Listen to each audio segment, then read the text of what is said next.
Hey, this is Aaron at Power Popaholic, and I am talking to the band Vanity Mirror, who has a new album coming out called Puff. And we have with us the members of the band, Brent Randall and John Toomey. How are you guys doing today? Pretty good. How you doing? Great, great. Yeah. Brent, maybe you want to start with how the band got together, your musical background, and then after that maybe we'll hear something from Johnny about his musical background and how you guys found each other and started this band Vanity Mirror. So I guess yeah, I met Johnny maybe like what was it? Maybe 5 years ago when I went to LA. I'm from Canada originally, and I've played in bands here, over the years, different projects, one called the Pine Cones or Gentle Brent and different things like this. But I went to LA and I was hanging out there and I met Johnny at a vintage clothing swap, and we kind of kept, I think we bumped into each other a few times, and he was just getting out of a band, and we realized we had similar tastes and stuff. So we kind of got in a band in LA together called Electric Looking Glass, which is still a group going. So that's how we met, through that group. Just kind of like we happened to cross paths in LA, and started playing a lot. And then this project came along. Basically, I came back to Canada during the pandemic, um, Mhm. and that band was just on a bit of a breather. But I started recording a lot. I had a lot of songs, and so I was recording a lot at home, and wasn't sure if they were demos or what they were. And so I sent tracks to Johnny for drums, and so we started passing stuff back and forth. And it's basically started as a recording project, um, and then we kind of just got in the flow and got a lot of material together. And we kind of liked it, and it slowly came together that we decided, oh, hey, we want to release this stuff. So it kind of, we really met each other through the other band, Electric Looking Glass, and then this Mhm. this project just is new, came about through us kind of recording together. Um, Okay. yeah. Johnny, tell me a little bit about your background and how what made you decide to join Brent and create this separate project. Yeah, so like Brent said, we met at a vintage clothing store. That kind of says a lot. Um, we just started kind of sharing ideas, and I just gotten out of this band called the Turns, and um, I kind of wanted to do a different direction with some things, and we I could tell that we had some shared interests. We kind of like the social media and stuff like that. We're like, yeah, we're into some of the same stuff. And then I invited him over along with like the guitar player from the previous band, and we just hit it off really well. And and so with Electric Looking Glass, it did what it set out to do, and we're still planning on doing more with it. Right. But there were still some things that I know that Brent and I really wanted to do, and we wanted to kind of break out of the confines that that band was in, which it kind of has its pluses and minuses as far as that goes, kind of being genre specific and things like that. So we kind of Sure. wanted to just go back to like where we were, like prior to things like this, because like when I was in bands before, it wasn't so genre specific. It was just kind of more open and fluid, and I kind of want to return to that. And he had the same kind of thoughts. And so what started out as being something that was kind of demos for Electric Looking Glass just kind of turned into something else that was much more free form, much more open, and just tapping into all of our influences and all of what drives us. Yeah, Um, that's and, great. yeah, and so we decided something just to take further. And like I said, we still look at Electric Looking Glass as being uh, there, and we would love to do stuff with it, of course, in the future. But this is something that's kind of like we're just doing much more, without it being kind of tied to any specific genre or any specific time or anything like that. So Yeah, I really liked the album. I listened to the album. I thought it was some really nice songs here, nice melodies. I loved the the hooks in Tin Pot Lane, that Oh, song there, as well as Dandelion Wish. Really nice. What I would call it almost like a Beatles Kinks hybrid with the little Olivia Tremor control and Right, LV6 thrown in there. right. Is that where a lot of the influences come from? What other bands influenced you on this musical journey that you took? yeah. I mean, I'd say I mean, definitely like when Johnny and when we first met, the whole Beatles Kings thing was huge. We had that in common, and Johnny Mhm. was mentioning Electric Looking Glass, and that was a group that was very Holly's Kings, Beatles, that late '60s era. So that's I think huge for both of us. So that's definitely big. But you mentioned Olivia Tremor Control, and I think we were like with this project kind of bringing in some other like kind of more '70s, '80s, and '90s kind of indie and post punk and twee and indie pop stuff like that. Um, so yeah, like uh, for me, I'm from Canada, so there's like a lot of Canadian indie bands. You got like the Heavy Blinkers, which were like a Oh yes, I orchestral know them. pop band, Heard of them. and Sloan and like so like a lot of that stuff was formative for me and of course like Britpop stuff and also like lo-fi kind of outside like Daniel Johnson and like and stuff like that. Maybe Johnny can think of some things as well. Yeah, Johnny, who Yeah. are your influences? Well, of course, like a lot of like my bread and butter for most of my playing since I started when I was a kid, of course, is like Beatles and the Kinks, and but I definitely have a long history as well with a lot of like more punk and post-punk type in indie rock as well, especially a lot of like Britpop and a lot of like British late 80s type of Manchester and things like that as well.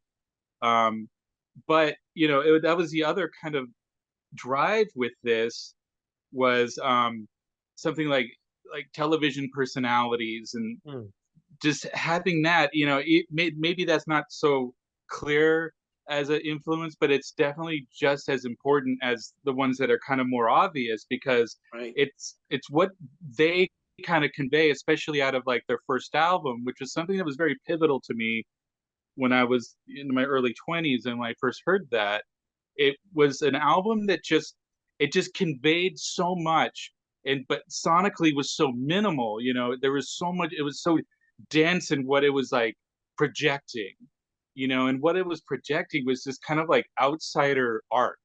It was like this pop art experiment, and it was just so important. And Brandon and I started kind of bonding over that album. Just one day he started talking to me about it. I'm like, wow, that's really interesting. You brought this album up because that was such a pivotal point for me at one time when I was kind of coming out of like punk new wave and going into like the Britpop era. It's like Mhm. that was so important. And so that record especially is something that him and I always kind of like touch base with every now and then. Just as far as like aesthetic and just how they did it, and just kind of like Mhm. let it rip as far as just having the songcraft just go and just have it be like warts and all. And Right. so that was something Yeah, that it's was kind of really important with this. I definitely noticed, there was not so much of a, there's like a combination of both a bedroom feel and sort of a minimalist feel to a lot of the music. I mean, did you use a lot of like vintage instruments to create that sound, or was that, some engineering studio trickery to sort of make it sound that way, uh or probably a combination? combination of the both. And like I mean that plays into kind of what Johnny was saying. That was kind of the idea behind it. Um so it's hard to know if this stuff comes through, like how it sounds to it. But I guess you picked up on it. So yeah, it was like kind of combining our love of classic pop sounds. But because they started out just with demos, we weren't being overly precious about like, oh, we need to, get into this studio or the perfect sound. We were just having fun, just getting the songs down, and that's why like things like television personalities and kind of a lot of lo-fi stuff, even like more contemporary stuff like White Fence. I was listening to a lot of 4-track stuff, and so Right. we were kind of leaning into that and loving that limited palette. And so I mean, there's not a ton of vintage stuff. Like I used like an old piano. I guess yeah, the guitars are vintage, and but it was recorded mostly digitally, but very just simply, yeah, just Yeah, very I mean, I like the song Look at the Clouds. Mm, Definitely has that personality, and it almost has like that secondhand feel to it, like a lived-in feel. yes, When you're yes. listening to it, you're like, wow, I could have sworn I heard this before. It sounds like something personal. It like you'd mentioned, it's not overly precious or anything like that. The vocals are, there's a little bit of fuzz there as well. So Hmm. I think that's a really good song as well. And I like the ballads sort of that go through here as well, like A Fool with an Apple Cart. That has the Kinks feel as well, but it's a Hmm. little bit.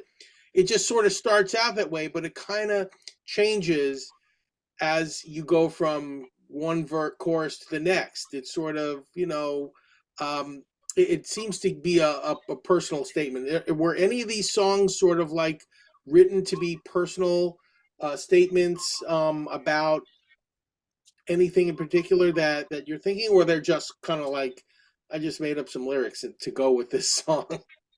I would say they're definitely. I mean, you're always just kind of making up lyrics, but I'd say there's more personal stuff in there. I was trying to. I was, and Johnny helped with some of the lyrics as well too. But in terms of a lot of lyrics, I was trying to be a bit more like personal and less flat. In the past, I was always very into twee stuff, and a lot of my songs, the past projects, I'd like write a lot of songs about like tea and like, you know, really leaning into this whole sort of, certain aesthetic, which I love and still love. Um, but I was trying, the whole was trying to like, yeah, okay, I love this music, but I kind of wanted to ground it in a more kind of personal, that bedroom pop feel and a real more personal, being a bit more vulnerable. Because I kind of feel like, that stuff kind of connects more, or I like that stuff. And Yeah, it feels more genuine when yeah, when you put some of yourself into the music as opposed to just throwing words on the page. So I think that comes through as well, in particular. Um, so tell me, so as far as supporting this album, are you looking to play any dates? I mean, are you looking to perform any of the music live anywhere? I think we'd like to, of course, when we started, it was like a recording project. And in some ways, we talked about like maybe keeping it that way. But now that it's coming out, I think we probably will. There's some talk of in the fall doing some stuff in Europe. We're going to do a festival in Frankfurt called, I think it's called the Reeperbahn. And not confirmed, but we're looking at maybe some dates in Spain around that. We're kind of waiting to get them finalized, but so I think we're going to do that, and because we're doing that, we're like, okay, well, we might as well do something in LA and maybe something here. I'm in Toronto right now, so something Right. up here. So I think we're going to start putting something together, but of course, it's a new beast because it is really kind of like a bedroom pop record. So now we're having to. It's going to be a new project to make into a stage show. So I think we're looking Right. forward to that. We were Yeah, jamming a bit over that's Christmas. I went out to LA and Johnny were jamming and trying to figure out, okay, how can we do this? But no, that's Yeah, great. yeah, and yeah, it was fun kind of playing it together because a lot of these songs we hadn't played together, like being in the same room. So it was fun actually just getting together, and they kind of took on another kind of life. I mean, it's the same song, but it's kind of being presented differently, and that's kind of a fun aspect to it because it's not like we're trying to like we would well in the live setting try to like recreate that. It's like Mm. there's no point. It just make this special as well. It's not like we're drastically altering the songs or anything like that, but it's going to be presented as a different way, and we may bring in other people and things like that, or we could just do it as a duo. It just depends how things go, and Right. we're totally open to being fluid in that way as well, which is nice. It's very freeing in that way. It's just like however we want to do this. We want to do some sort of cabaret lounge thing as a duo, we could do that, or if we want to do kind of like a standard rock act, that's possible too. So it's all over it. We could do either or in anything. So Oh, that's nice. yeah. That's a nice way. So let me sort of close this out by basically telling everyone check out Vanity Mirror, Puff, the new album, and coming out May 12th. Don't miss it.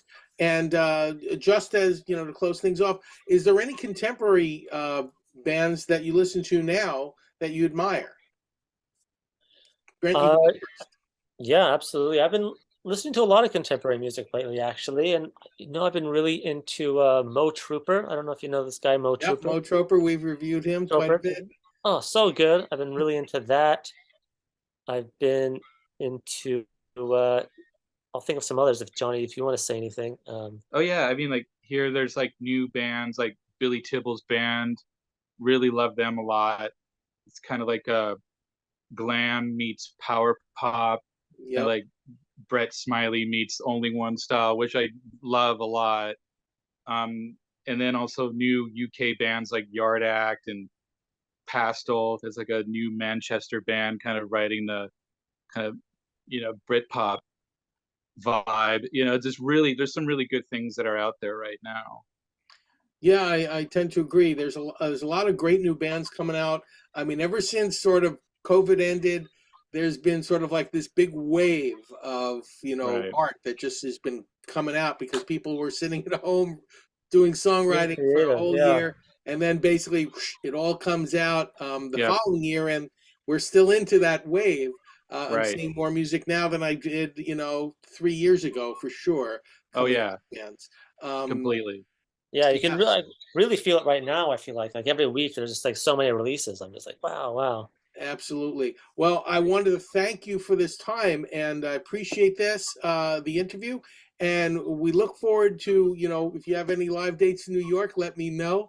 But if I definitely want to, I enjoy this album, and I think it's going to be it's going to be a grower with people because there's a lot of good songs on here that I enjoyed. And thank you very much. All right, Thank thank you. Thanks for you. having us. It's a pleasure to Very be here and cool. to hang out. All right, Thank you great. so much. Take care, everybody. All right. All right. All right, bye. Bye.